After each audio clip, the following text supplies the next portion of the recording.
अस्सलाम वालेकुम नाज़रीन, आज का सच के साथ मैं हूं नदीम हुसैन। आज पार्लियामेंट का मुश्तरका इजलास था जिससे पार्लियामेंट के नए साल के आगाज़ के हवाले से सदर मुमलिकत आरिफ अलवी का खिताब था।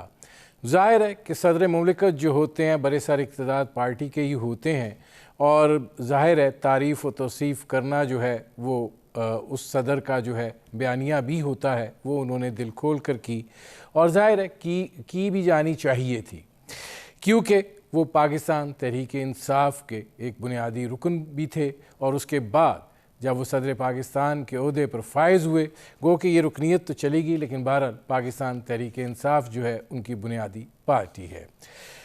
सदर पाकिस्तान के ख़िताब के मौके पर जो तर्ज़ अमल अपोजिशन की जानिब से अपनाया गया उसकी वो पहले ही निशानदही कर चुके थे।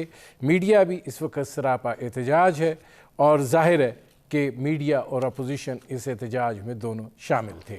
लेकिन अफसोसनाक पहलू इसके अंदर ये है कि जनरल ज़ियाउल हक के ज़माने से मैं प्रैक्टिकल जर्नलिज़म में हूँ।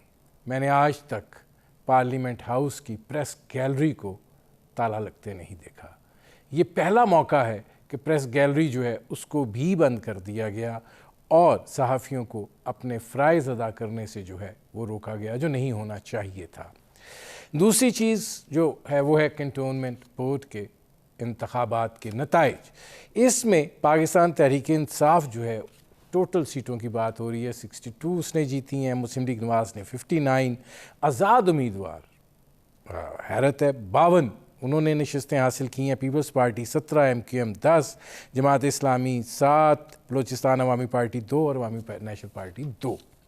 ये नताइज जो हैं ये किस चीज़ के अक्कास हैं और क्या इससे इस बात का अंदाज़ा लगाया जा सकता है कि ट्रेंड आगे चलकर जब आम इंतखाबात आएंगे तो उस वक्त जो हैं वो क्या होंगे। दूसरा, इलेक्ट्रॉनिक वोटिंग मशीन हुकूमत हर कीमत पर ये लाना चाहती है और अपोजिशन किसी कीमत पर इसकी आने की इजाज़त नहीं देना चाहती। लिहाजा ये मामला जो है ये दर्द-ए-सर बना हुआ है और ज़ाहिर है कि हुकूमत अपना तरीक़ाकार अपनाएगी, अपोजिशन जो है वो इसके ख़िलाफ़ मुज़ाहिमत करेगी। इलेक्शन कमीशन ऑफ पाकिस्तान इस हवाले से अपनी राय का इज़हार कर चुका है और अगर ये मुत्तफ़िक़ा फ़ैसला नहीं होता है और इस फ़ैसले के अंदर इत्तफ़ाक़ राय नहीं होता है तो बहुत से मसाइल जो हैं वो पैदा होंगे। आपका अपने मेहमानों से तारुफ़ करवाते हैं। हमारे साथ मौजूद है कंवल शोज़ब साहबा, पाकिस्तान तहरीक इंसाफ की रहनुमा है। हमारे साथ मौजूद है अहमद बिलाल महबूब साहब, डायरेक्टर हैं पिलडेट के, और हमारे साथ मौजूद हैं सरवर बारी साहब, फाफन से उनका ताल्लुक़ है। अहमद बिलाल महबूब साहब, ज़रा मैं आपसे शुरू करना चाह रहा हूँ, चूँकि पार्लियामेंट के मामलात उस पर सेमिनार्स बहुत कुछ आप लोग करते हैं। ये जो आज प्रेस गैलरी को ताला लगा इसको आप कैसे देखते हैं? माजी में तो इसकी कोई नज़ीर नहीं मिलती। जी, बहुत अफसोस ही किया जा सकता है इस मामले में। इससे पहले जो सहाफ़ियों की तरफ से जो रिएक्शन था एक आने वाले कानून के बारे में, उस जैसे कानून की भी पहले नज़ीर नहीं मिलती और उसके नतीजे में सहाफ़ियों ने जो किया, फिर उसके नतीजे में फिर हुकूमत ने जो किया। मैं हुकूमत तो नहीं कहूँगा इसलिए कि असम्बली जो है वो अलग से एक इंडिपेंडेंट इदारा है, तो असम्बली की इंतज़ामिया ने जो किया वो भी बहुत अफसोसनाक है। ये हमारी हिस्ट्री को बहुत ताबनाक नहीं है और उसमें ये एक मज़ीद मैं समझता हूँ बदनुमा दाग का इजाफ़ा हुआ है। सहाफ़ियों के साथ गुफ्तो शुरीद कर ली जाती और उनसे ज़मानत ले ली जाती कि अगर आप गैलरी में बैठेंगे तो वहाँ से फिर कोई शोर शराबा या ख़राबी नहीं की जाएगी, क्योंकि शोर शराबा तो आप देखें पहले भी ऐवान में हो रहा था। अगर गैलरी से भी हो जाता तो इतना बड़ा क्या तूफ़ान पैदा हो जाता। तो उसको प्रेसिडेंट साहब ने भी इन स्ट्राइड लिया, वो भी उसके बावजूद उन्होंने अभी तकरीर मुकम्मल की और बात मुकम्मल की। तो मैं आपसे मुकम्मल इत्तफ़ाक़ करता हूँ कि अफसोसनाक बात है, ऐसा नहीं होना चाहिए था। इसका रियलाइजेशन होना चाहिए सबको, हुकूमत को भी और अपोजिशन को भी कि ऐसी बातें पूरे मुल्क को बदनामी का बायस बनती है। मैं आता हूँ अहमद बिलाल महबूब साहब। कंवल शोज़ब साहिबा, पार्लियामेंट की तारीख के अंदर प्रेस गैलरी से बहुत एहतजाज हुए हैं। नारेबाजी भी हुई है, हम उसको देखते आए हैं, लेकिन ये कभी नहीं हुआ कि प्रेस गैलरी जो है उसको ताला लगा दिया जाए। जमहूरी रिवायात होती हैं। अगर हम पार्लिमानी जमहूरियत की बात करते हैं तो अगर एहतजाज हो भी जाता, जहां अपोजिशन ने इतना एहतजाज किया है, वहां अगर प्रेस गैलरी से भी एहतजाज हो जाता तो कौन सी क़यामत टूट जानी थी। कम से कम ये रवायत तो ना पड़ती कि प्रेस गैलरी को ताला लग गया। बिस्मिल्लाहिर्रहमानिर्रहीम। Thank you very much Nadeem साहब। 2-3 चीज़ें बताऊंगी और इन्फॉर्म्ड मेरा काम है इन्फॉर्मेशन देना और सही इन्फॉर्मेशन पे बात करना। देखिए, आपकी रिजर्वेशन सर आंखों पे, लेकिन मैं सिर्फ अभी अहमद महबूब साहब ने बात की, मैं इनको ज़रा बता दूं कि ये प्रपोज़ल है, अभी PMDA का कोई बिल नहीं बना, कोई ड्राफ्ट नहीं बना, कोई एक्ट नहीं है। बना था एक ज़माने में 2016 में जब नून लीग की हुकूमत थी और उन्होंने अपने बनाए हुए ड्राफ्ट को या अपने बनाए हुए जो एक्ट था उसी को सर्कुलेट कर दिया है मुख्तलिफ मीडिया के हलकों में, और उससे वो ये सारा जनरेट करेंगे जी हुकूमत कोई ड्रैकोनियन लॉज लेकर आ रही है और मीडिया पे कदगन लगाने लगी है। तो मैं क्लियर कर दूं इसलिए कि कायमा कमेटी जो इंफॉर्मेशन एंड ब्रॉडकास्टिंग है उसकी मैं मेंबर हूं, और जो ज़ैली कमेटी बनी है जिसने इस सारे प्रपोज़ल के ऊपर बातचीत करनी है, मैं उसकी भी मेंबर हूँ। और उसको अनफॉर्चुनेटली हेड कर रही है मोहतरमा मरियम औरंगज़ेब साहिबा, जो ख़ुद जाके मीडिया को बजाय हक़ाइक़ बताने के, और एक उनके ऊपर रिस्पॉन्सिबिलिटी आई है कि उन्होंने चेयर करना है, और परसों उन्होंने मीटिंग बुलाई हुई है। तो वहाँ डिलिब्रेशंस कैसे होंगी जब आप खुद ही मीडिया को मिसकॉन्सेप्शंस दे रहे हैं और ऐसे प्रपोज़ल के बारे में बातचीत कर रहे हैं जो आपको मालूम है कि इसके अंदर क्या है। तो ये इंतहाई अफसोसनाक है कि एक सियासत की नज़र या मनफी सियासत और झूठ की नज़र जो है वो एक अच्छा जो काम होने जा रहा था उसको कर दिया गया। दूसरी बात, जहां आपने कहा जी ताले लग गए, तो मैं एक्चुअली इस पे मुझे भी रिजर्वेशंस हैं कि क्यों ताले लगे हैं, लेकिन आज का दिन बड़ा एक इम्पॉर्टेंट दिन था, एक बड़ा सिग्निफिकेंट, इसमें सिक्योरिटी के भी काफ़ी हाई लेवल के इंतज़ामात किए जाते हैं, क्योंकि आपको पता है अंदर किस किस्म के गेस्ट बैठे होते हैं। ये वो दिन होता है जब पार्लियामेंट का सेशन स्टार्ट होता है, पूरा पार्लियामेंट्री ईयर का स्टार्ट होता है। नहीं, कमल शोधा साहब आपकी बात ठीक है, पार्लियामेंट ईयर का आगाज होता है। कमल साहब एक सेकंड, एक मिनट जी, एक मिनट। नहीं, मेरे एक सवाल है, बिल्कुल ठीक है, आपकी बात ठीक है, लेकिन गुजारिश ये है कि ताला क्यों लगा दिया?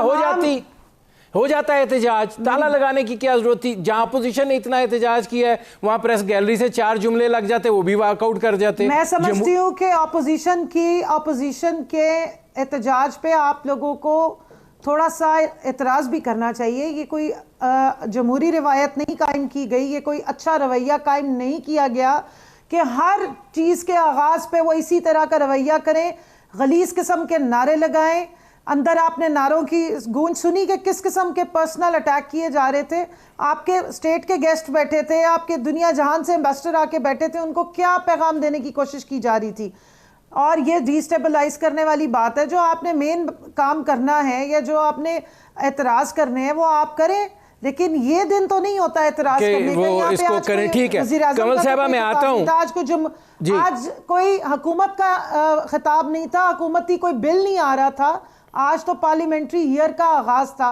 तो ये मेरा ख्याल है कि बहुत ही गलत रवैया अपोजिशन का, और बाद में फिर ये जो है वो रोते हैं कि, और वो भी क्रोकोडाइल टीयर होते हैं, यानी मगरमच्छ के आंसू बहाते हैं कि देखे जी हमें तो बुलाते नहीं, हमें किसी चीज में इन्वॉल्व नहीं करते। कमल साहब मैं आता हूँ, जरा बात लंबी हो गई है, मुझे आगे भी चलना है, मैं आता हूँ। इसमें सरवर बारी साहब ये फरमाइएगा कि असल चीज़ रवैये हैं, और ये आज जो कुछ हुआ है ये एक आप क्या समझते हैं कि जो जमहूरी रवायात हैं और जो जमहूरी रवैये हैं उनके हवाले से ये सेहतमंद था?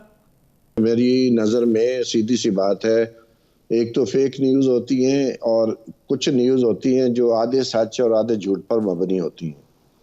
तो बेहतर होता है आप कोई पाकिस्तान मुस्लिम लीग नवाज के भी लीडर को बुला लेते और सहाफ़ियों का कोई नुमाइंदा भी वहाँ आ जाता तो बेहतर था। लेकिन मेरी राय में ये काबिल मज़म्मत बात है कि आप गैलरी को ताले लगा दें।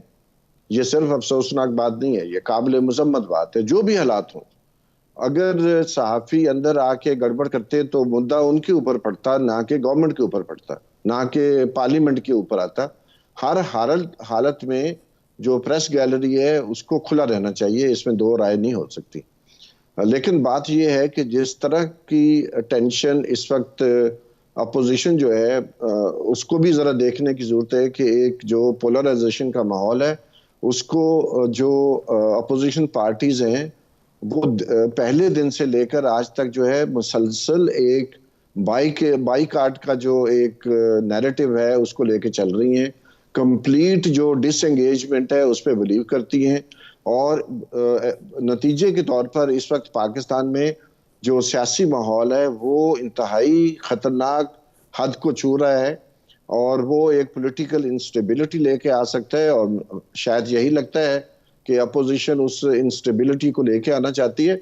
तो मैं समझता हूँ कि ये बहुत ही काबिल मुज़म्मत बात है प्रेस गैलरी का बंद होना और ठीक है। मैं आता हूँ सरवर बारी साहब, काबिल अफसोस बात है जी। ठीक है नाज़रीन, हमारी गुफ्तगू जारी है, एक मुख्तसर से कमर्शियल ब्रेक का वक्त हुआ है, मिलते हैं इस वक्फे के बाद। Welcome back. अच्छा, इसमें अहमद बिलाल महबूब साहब ये फरमाइएगा कि कैंटोनमेंट बोर्ड्स के इंतखाबात जो हैं वो हो गए, उनके जो नताइज आए हैं, ज़ाहिर है पाकिस्तान तहरीक इंसाफ को जो है उसने 62 नशिस्तें ली हैं अगर हम इन टोटलिटी देखें, और मुस्लिम लीग नवाज़ ने 59 ली हैं। आज़ाद उम्मीदवार 52 नशिस्तें जो हैं ले गए हैं। ये पूछेंगे सरवर बारी साहब से। पीपल्स पार्टी ने 17, MQM 10, इस तरह सिलसिला है। आप क्या समझते हैं कि ये जो कैंटोनमेंट बोर्ड्स के इंतखाबात हैं ये रिफ्लेक्शन या अक्स हो सकते हैं मुस्तकबिल में अगर इंतखाबात होते हैं उसका?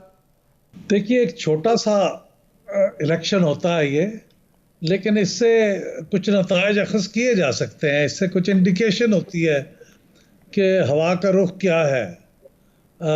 ऐसा नहीं है कि इसको बिल्कुल ही आप डिसरिगार्ड कर सकते हैं, लेकिन ये छोटा इलेक्शन होता है, इसमें उस लेवल की पार्टिसिपेशन नहीं होती, तो इसलिए उससे को बहुत ज़्यादा आप यकीन के साथ नहीं कह सकते।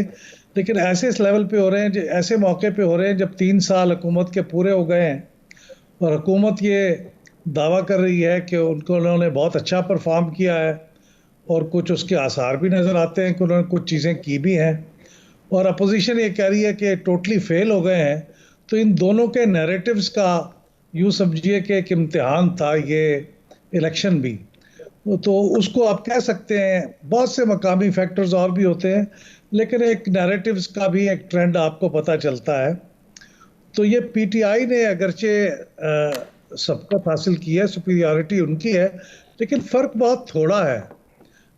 यानी अगर 62, 63, 64 ये तीनों नंबर कोट हो रहे हैं, अगर मैं 64 भी ले लूँ और PMLN के 59 ले लूँ तो सिर्फ 5 सीटों का फ़र्क है, बहुत थोड़ा सा फ़र्क है। और पंजाब में तो बहुत फ़र्क है, PMLN बहुत आगे है। तो पंजाब चूँकि बहुत फैसला कुन होता है, सबसे बड़ा सूबा होने के लिहाज से, और वहाँ पे ख्याल किया जा रहा था कि पिछले दिनों के अंदर PMLN को बहुत सेटबैक्स हुए हैं, ख़ास तौर पे जो आखिरी एक बाई इलेक्शन हुआ था, तो उससे ये लगता है कि इसको इन्होंने रिकवर कर लिया, इस तासर को। अब ये पब्लिक के सामने जाके ये कह सकते हैं कि देखिए पंजाब में तो हमारी सुपीरियरिटी है, तो एक तासर का बेहतर बनाने में मदद मिलेगी PMLN को। और पीपल्स पार्टी का वो जो बुरा हाल था पहले पंजाब में, वो अभी भी है कि उनको तो एक सीट भी नहीं मिली, लेकिन उन्होंने सिंध के अंदर कोई थोड़ा सा गेन किया है। उन्होंने वहाँ थोड़ा बेहतर परफॉर्मेंस है कि पहले उनकी 3 सीटें थी, अब वो 11 हो गई हैं। मैं आता हूँ अहमद बिलाल साहब। सरवर बारी साहब आपके पास पहले इसलिए आ रहा हूँ कि फिर कंवल साहब ज़रा दोनों तरफ का जवाब दे दें। ये फरमाएं कि 52 आज़ाद उम्मीदवार जीते हैं। आप लोग इलेक्शंस को बहुत करीब से मॉनिटर करते हैं, एक तो ये जो पार्टी परफॉर्मेंस है इस पे आपका क्या तबसरा है, दूसरा ये जो आज़ाद उम्मीदवार जीते हैं ये अपने टिकटों की गलत तकसीम है, वो उम्मीदवार जो ज़्यादा मौसर थे उनको नज़रअंदाज किए जाने की वजह है, क्या आप इसको कैसे देंगे? देखिए, पहली बात तो ये है कि जैसे मुल्तान है, मुल्तान में सिर्फ 5 जो लोग थे उन्होंने PTI की टिकट के लिए अप्लाई किया था। तो 10 में से 10 नशिस्तें थी, उसमें से 5 ने अप्लाई किया, लेकिन बहुत सारी PTI के जो नामी गरामी लोग थे उन्होंने आज़ाद इलेक्शन लड़ना पसंद किया और वो ज़्यादातर वो जीत भी गए हैं। तो अब समझने की बात यह है कि आखिर उन्होंने पीटीआई की टिकट क्यों उसके लिए अप्लाई क्यों नहीं किया। तो हमारा ये ख्याल है कि गालिबन उसकी वजह ये हो सकती है कि उनका ख्याल हो कि इस वक्त पीटीआई के प्लेटफॉर्म से इलेक्शन लड़ेंगे तो शायद जीत ना पाए।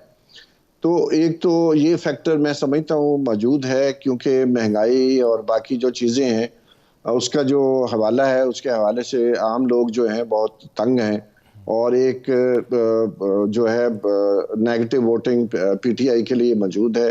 उनके अपने कारकुन भी बाहर निकल कर ये नहीं कर रहे। और पंजाब में जैसे अहमद बिलाल साहब ने कहा है कि वाकई जो पीएमएलएन है उसने अपनी पॉपुलैरिटी जो है कायम रखी है, और ये बहुत ज़रूरी है कि अभी जो पंजाब में पीपल्स पार्टी की जो पोजीशन है वो बहुत ही अफसोसनाक हद तक ना होने के बराबर है, और किस तरह पीपल्स पार्टी उसको रिवाइव करेगी वो यकीनन सोचने की बात है। तो मैं समझता हूँ कि कोई हम वसूख से नहीं कह सकते क्या फैक्टर है। मसलन कैंटोनमेंट जो मुल्तान का है वहाँ पर एक बिरादरी जो है उसका ज़्यादा हिस्सा है टोटल आबादी में, तो और माजी में भी वो बरादरी जो है ज़्यादातर पीएमएलएन के हक में वोट देती रही है। लेकिन ये कि इसी तरह हमें और भी हवाले देखने पड़ेंगे, और उसके बारे में हमारी जो डिटेल रिपोर्ट आएगी तो उसके बाद हम कुछ कह सकते हैं।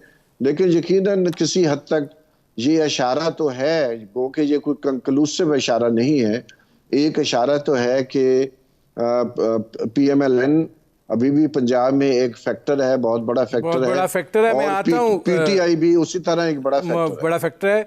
बारी साहब मैं आता हूँ। अब कमल शोज़ेफ साहब, आपने अहमद बिलाल साहब की बात भी सुनी, सरवर बारी साहब की बात भी सुनी। मसला ये है कि इस बड़े छोटे पैमाने पर है, लेकिन मुस्लिम लीग नवाज़ ने पंजाब पे अपनी गिरफ्त के मजबूत होने का सबूत आपको फराहम किया है कि जिस तरीके से उन्होंने पंजाब में परफॉर्म किया है। पाकिस्तान तहरीक इंसाफ जो है उसको मसाइल का सामना दिखाई दिया है, टिकटों की तकसीम के हवाले से भी और कारकुनान के हवाले से भी, और फिर अब यहाँ से इस चीज़ का इजहार भी हो रहा है कि अवामी सतह के ऊपर महंगाई का फैक्टर पाकिस्तान तहरीक इंसाफ के लिए मुश्किलात का सबब बन सकता है। आप क्या कहेंगी इस पर? ये तो फिर आपके लिए मुश्किल है आगे। नदीम साहब, मुझे वैसे बड़ी हैरत होती है कि अगर पीपल्स पार्टी या नून लीग जीत जाए तो कोई इलेक्शन के ऊपर जो है ना वो सवालात नहीं उठाते हैं कि ये इलेक्शन कहीं गलत नहीं हुए हैं। सारे बड़ा खुशी खुशी बल्कि सेलिब्रेट करते हैं कि बहुत अच्छे हुए हैं। लेकिन अगर पीटीआई जीत रही हो तो बड़ा मसला हो जाता है, तमाम हल्का अहबाब से एकदम शोर मच जाता है कि शायद कोई इलेक्शन गलत हुए। तो पहले तो मैं यहाँ ये क्वेश्चन उठाऊँगी कि अब इलेक्शन की सेहत पर किसी ने आवाज़ क्यों नहीं उठाई?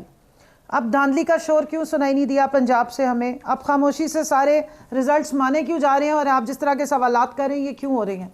तो ये मेरी रिजर्वेशंस है और ये मेरा गिला भी है आप सारों से भी कि अगर नून लीग का थोड़ा सा भी ग्राफ नहीं गिला, तो आप पीटीआई जीती है, 62 सीटें ली हैं पीटीआई ने।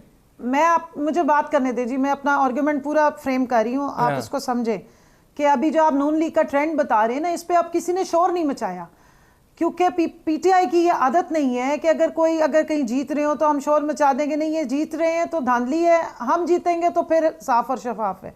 इसका मतलब ये है कि सबको एक प्रॉपर तरीके से जो एक फ्री एंड फेयर इलेक्शंस के लिए जो प्लेटफॉर्म मुहैया किया जाता है उसमें गवर्नमेंट की मशीनरी कहीं भी इन्वॉल्व नहीं होती। ये आपने पहली दफ़ा देखा होगा कि सिटिंग गवर्नमेंट जो है वो बाई इलेक्शन हार जाए, या सिटिंग गवर्नमेंट जो है वो इस तरह के कंटोनमेंट बोर्ड के इलेक्शंस कई हल्कों से हार रही हो और उस पर कोई शोर ना मच रहा हो। ये अगर नून लीग का दौर होता तो फिर आप पंजाब में देखते कि कैसे कोई हार सकता था। मेरे पास भी एक स्टैटिस्टिक्स है, मैं ज़रा वो बता दूं। अगर नून लीग का आप पुराने हिसाब से कंपैरिजन करें और पीटीआई का, तो 68 सीटें थी पिछली दफ़ा नून लीग की, तो वो नीचे की तरफ ट्रेंड आ रहा है। और पाकिस्तान तहरीक इंसाफ की 42 सीट्स थी, जिसमें अब हम ऊपर की तरफ जा रहे हैं। दूसरा, पीपल्स पार्टी ने 3 सीटें गेन की हैं, और बल्कि उन्होंने लास्ट टाइम जो है वो काफ़ी सारी 6 उनकी थी, 7 थी सीट्स। अब इस दफ़ा जो है वो उन्होंने अपवर्ड दिखाया है। अच्छा, जो सबसे इम्पॉर्टेंट बात है, 2 सूबों में ना पीपल्स पार्टी कोई एक सीट ले सकी है ना नून लीग ले सकी है। नून लीग सिंध में कोई सीट नहीं ले सकी, बलूचिस्तान में कोई सीट नहीं ले सकी, इसी तरह पीपल्स पार्टी पंजाब में कोई सीट नहीं ले सकी, बलूचिस्तान में नहीं ले सकी। वाहिद जमात पाकिस्तान तहरीक इंसाफ है जिसने पूरे पाकिस्तान से जो है वो सीट्स ली हैं। अब इंडिपेंडेंट पे मैं बात करूंगी। और फिर जो आपने महंगाई की बात की, इंडिपेंडेंट का प्रॉब्लम है इसलिए कि बहुत सारे हलकों में MNAs भी हैं, उनसे बहुत सारे पार्टी के वर्कर्स की डिसएग्रीमेंट हो जाती है, और उधर से भी कोशिश की जब उनको अगर टिकट मना करें या टिकट के देने में कोई गड़बड़ हो तो वो इंडिपेंडेंट खड़े हो जाते हैं। तो विच शोज़ के PTI वर्सेस इंडिपेंडेंट ज़्यादा मुकाबला था, बाकी कोई पार्टी इतनी करीब नहीं आ रही थी इस सारे में। तो अभी आप देखेंगे कि बहुत सारे जो पार्टी के वर्कर्स हैं जो इंडिपेंडेंट जीते हैं वो वापस पार्टी की तरफ ही आते हैं फिर।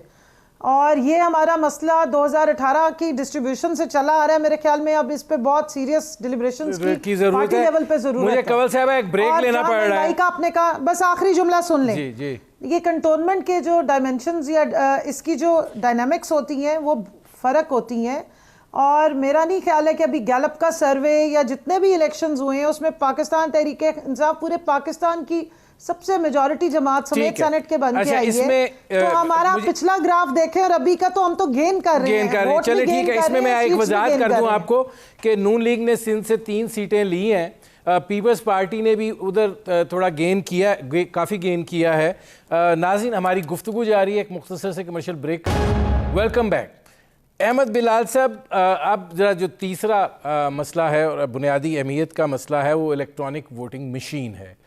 इस पे काफ़ी बहस हो चुकी, खदशात का इजहार जो है वो किया जा चुका अपोजिशन की जानिब से। इलेक्शन कमीशन ऑफ पाकिस्तान जो है वो भी इस पर अपने तहफ़्फ़ुज़ात का इजहार कर चुका। वफाकी वज़रा की जानिब से इलेक्शन कमीशन ऑफ पाकिस्तान के हवाले से जो कुछ कहा गया, यकीनन अदारों के हवाले से ऐसी गुफ्तगू नहीं होनी चाहिए।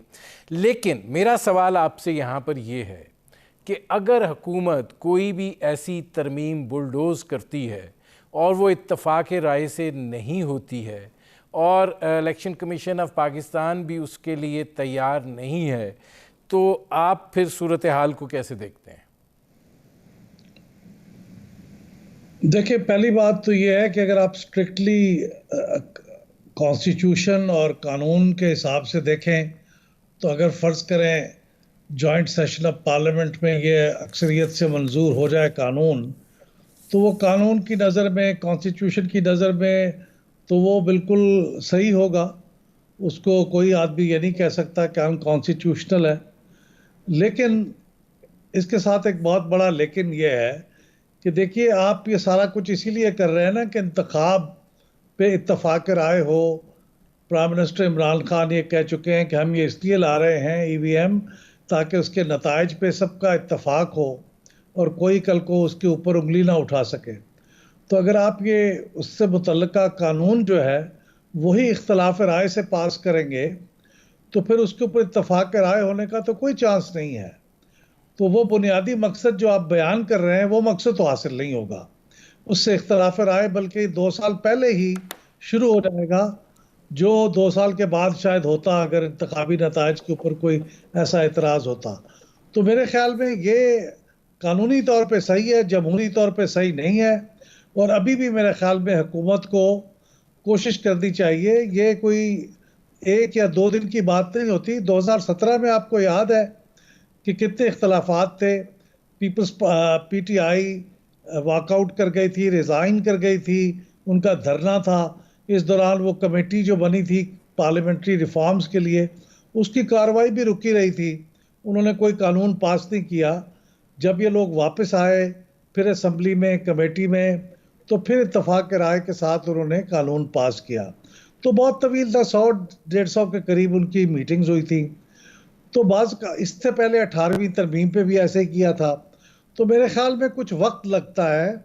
ये इत्तफाक राय से हो जाए तो बहुत अच्छा है, वरना इसके नतीजे में खलफशार भी हो सकता है, इसके नतीजे में इंस्टेबिलिटी भी हो सकती है।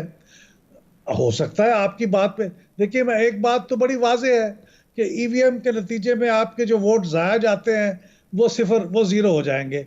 3% वोट ज़ाया जाते हैं। 24-25 सीटें ऐसी हैं जिनके ऊपर अगर ये ज़ाया ना जाए तो नताइज मुख्तलिफ हो सकते हैं। तो फ़ायदा है। मेरे पास चूँकि वक्त थोड़ा है, इसमें अब सरवर बारी साहब ये फरमाइएगा कि क्या आपको दिखाई देता है कि इसमें इत्तफाक राय हो पाए और कोई ऐसा नुक्ता जहां पर मुत्तफिक हुआ जा सके? क्योंकि अगर इदारा भी खिलाफ है, अपोजिशन भी खिलाफ है, आप सुप्रीम कोर्ट में चले जाते हैं, तातुल का शिकार हो जाता है, या वहां से मामला जो हैं वो किसी और समत निकल जाते हैं। देखिए, बहुत सिंपल बात है जो बहुत सारी बहस से निकल जाता है। ईवीएम के इस्तेमाल के ऊपर 2017 का जो एक्ट बना, जिसकी जो है गुफ्तगू होती रही, जिसके बारे में मुज़ाकरात होते रहे, जिसके बारे में अभी अहमद बिलाल साहब ने बात की है, उसके जो सेक्शन 103 है उसके मुताबिक इलेक्शन कमीशन पर लाजम था कि वो पायलट करती ईवीएम को और बायोमेट्रिक सिस्टम को। इलेक्शन कमीशन ने नहीं किया, एक अटेम्प्ट की, उसके बाद उसकी रिपोर्ट जो है आज तक किसी को नहीं पता कहाँ पड़ी है।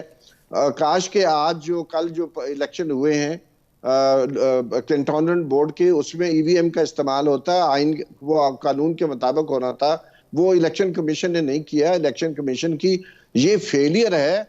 इसके ऊपर जो है आप कह रहे हैं कंसेंसस नहीं है, कंसेंसस मौजूद है। इस वक्त ईवीएम के ऊपर अपोजिशन पॉलिटिक्स कर रही है और कुछ भी नहीं है। और इलेक्शन सरवर बारी साहब, मैं आता हूं, मेरे पास 2 मिनट आखिरी बचे हैं। कमल शोजब साहब आप सुने जी, कमल शोजब साहब मुझे अपना जुमला मुकम्मल कर दें, क्योंकि ठीक नहीं है कि मैं अपनी बात ना कर सकूं जी। तो जो मैं सिर्फ ये कह रहा हूं कि ये जो इलेक्शंस एक्ट है उसके मुताबिक इसके ऊपर इत्तेफाक की राय है, मौजूद है कि ईवीएम को पायलट करें। वो पायलट इलेक्शन कमीशन ने नहीं किया। और दूसरा अहम सवाल जो है वो ये है कि बिलाल साहब भी कह रहे हैं कि ईवीएम के आने से बहुत सारी कबाहतें कम होंगी या ज्यादा होंगी। यकीनन वो कम होंगी। जैसे कि वो कह रहे हैं जो वोट जाया हो जाते हैं वो नहीं होंगे, जो गिनती के अमल में गड़बड़ होती है वो नहीं होगी, जो फॉर्म 45 है उसको तैयार करने में बहुत ज्यादा धांधली हो सकती है वो नहीं होगी। तो इसलिए ईवीएम के आने से चीजें बेहतर होनी है। जाली वोट आप सरवर बारी साहब, मेरे पास अब बिल्कुल आखिरी 1.5 मिनट है। कमल शोजब साहब, ये फरमाइएगा कि क्या आप इत्तफाक राय पैदा करने की कोई कोशिश करेंगे? कमेटीज़ की तरफ चले जाते, एंगेजमेंट तो होती ना, ताकि बात तो आगे चलती। अब इस महाजा राय में दिखाई ये देता है कि आप बुलडोज भी कर लेंगे, वो कहीं ना कहीं जाके स्ट्राइक डाउन हो जाएगा मामला। देखिए नदीम साहब, असल में जब तक शोर शराबा ना मचे ना तो मीडिया भी नोटिस नहीं लेता। 20 अक्टूबर 2020 को ये बिल ले किया गया है असेंबली में और इस पर मुतअद्दिद बार डिलिब्रेशंस करने की कोशिश की गई है। इस पर ऑन बोर्ड भी किया गया अपोजिशन को। और जिस तरह सरवर बारी साहब ने राइटली पॉइंट आउट किया है कि 2017 के एक्ट से ये डिलिब्रेशंस तो इनकी पहले से हो चुकी हुई हैं। ये पहले से स्टेक होल्डर और इस बात पे ये कंसेंसस डेवलप करके सेक्शन 103 में लिख चुके हैं कि टेक्नोलॉजी का इस्तेमाल होना है। सुप्रीम कोर्ट ने ये जो सेनेट का इलेक्शन से इलेक्शन कमीशन ऑफ पाकिस्तान को कि आप टेक्नोलॉजी का इस्तेमाल करें। दूसरा, पार्लियामेंट सुप्रीम है और जब पार्लियामेंट कॉन्स्टिट्यूशन या आइन साजी करती है तो आइनी इदारे उसको मानने उनका फ़र्ज़ है। वो आगे से डिक्टेशन नहीं दे सकते। इलेक्शन कमीशन का तो बहुत ही अजीब सा रवैया है और वो बहुत ही गैर आइनी रवैया है। वो पार्टिसन बन रहे हैं, वो पॉलिटिक्स मतलब ऐसे लग रहा है कि कोई पॉलिटिकल पार्टी है जो आगे से बिहेव कर रही है। ये तो उनका काम था कि प्रोएक्टिवली वो इस चीज़ को लेके आगे चलते और वो उल्टा 37 जो सिफारिशात या जो उन्होंने ऑब्जर्वेशंस दी हैं 27 तो उनकी अपनी नाअहली पे मबनी है और 10 जो टेक्नोलॉजी पे क्वेश्चन उठा रहे हैं वो टेक्नोलॉजी से रिलेटेड ही नहीं है। कमल साहब, मेरे प्रोग्राम का वक्त खत्म हो रहा है। टेक्नोलॉजी जिसको हैकिंग और पता नहीं क्या क्या बना रहे हैं। कमल साहब, मेरे प्रोग्राम का वक्त खत्म हो रहा है। बहुत शुक्रिया कमल शोजब साहब, आप बहुत शुक्रिया अहमद बिलाल महबूब साहब, बहुत शुक्रिया सरवर बारी साहब। नाज़रीन, आपने हमारे पैनल के शुरका की गुफ्तगू सुनी। अब तक के लिए इतना ही, इजाज़त दीजिए। अल्लाह हाफिज़।